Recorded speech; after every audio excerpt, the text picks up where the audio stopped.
गजा में अब तक भूख की वजह से जाँ बाग होने वालों की तादाद 900 से तजावज़ कर चुकी है। इस वक्त 71,000 से ज़्यादा अफराद मौत के दहाने पर हैं और उन्हें फौरी तौर पर खुराक और अद्वियात की अशद ज़रूरत है। यूनिसेफ के मुताबिक 4,70,000 से ज़्यादा अफराद शदीद क़हत का शिकार हैं और खुराक की पाँचों ख़तरनाक मराइल में सबसे आखिरी दर्जे पर पहुँच चुके हैं। गजा में खुराक का ही नहीं पानी का भी कद है और मैं गजा को दौरे हाजिर की करबला लिखता हूँ तो कई दोस्त समझाने आ जाते हैं कि साबे करबला सिर्फ एक ही थी। चलिए फिर मुझे उम्मत मुस्लिमा के 50 से ज़ायद मुमालों को एक बड़ा सा कोफा कहने दीजिए, क्या मैं गलत कह रहा हूँ? एक वीडियो नज़र से गुजरी जिसमें एक जवान साला फ़लस्तीनी एक प्यास से बात कुत्ते को अपनी बोतल का आखिरी घूंट भी पिला रहा है। जवान वीडियो बनाने वाले से अरबी ज़बान में बात कर रहा है जिसका अंग्रेज़ी मतन वीडियो के सब टाइटल में लिखा हुआ था कि ये किसी का पालतू कुत्ता है और मेरे साथ 2 दिन से आ बैठा है और साथ ही सो रहा है।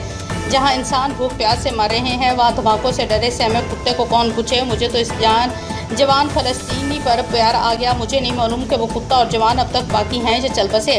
अगर बाकी हैं तो क्या वो कुत्ता मलबे तले कुछ खाने पीने को ढूंढ रहा है या वो जवान भी मलबे का ढेर बन चुका है या मलबे के ऊपर बैठे अब तक कुत्ते की फिक्र में मुब्तला है। कोई तो घर वो होगा जहाँ का जवान मकीन था। एक घर ऐसा भी होता होगा जिसका मकीन अपने पालतू कुत्ते को दिन में 2-3 बार खिलाता होगा। जवाबन कुत्ता भी मालिक या उसके बच्चों से खेलते हुए ज़मीन पर लूटता होगा।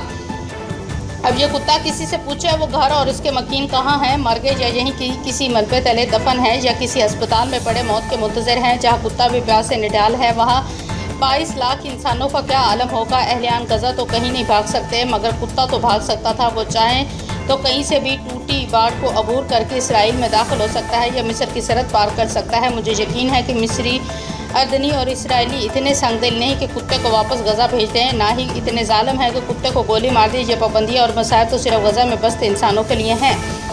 मगरबी ममालिक की NGOs, सेलिब्रिटीज़, आवाम और हुक्मरान मुसलसल चीख रहे हैं और एहतजाजी बने सड़कों पर निकल रहे हैं कि कम अज़ कम हमें खुराक तो गजा तक पहुँचाने दो। BBC, Reuters, ABC, CNN, Al Jazeera report नशर करते नौकना है कि गजा भूख से मर रहे हैं। नेतन्याहू जंगी जराइम की हर हद पार कर रहा है। हाँ मगर OIC खामोश है। इंडोनेशिया या मोरितानिया और अरब ताहुजम सब मस्त चल रहे हैं।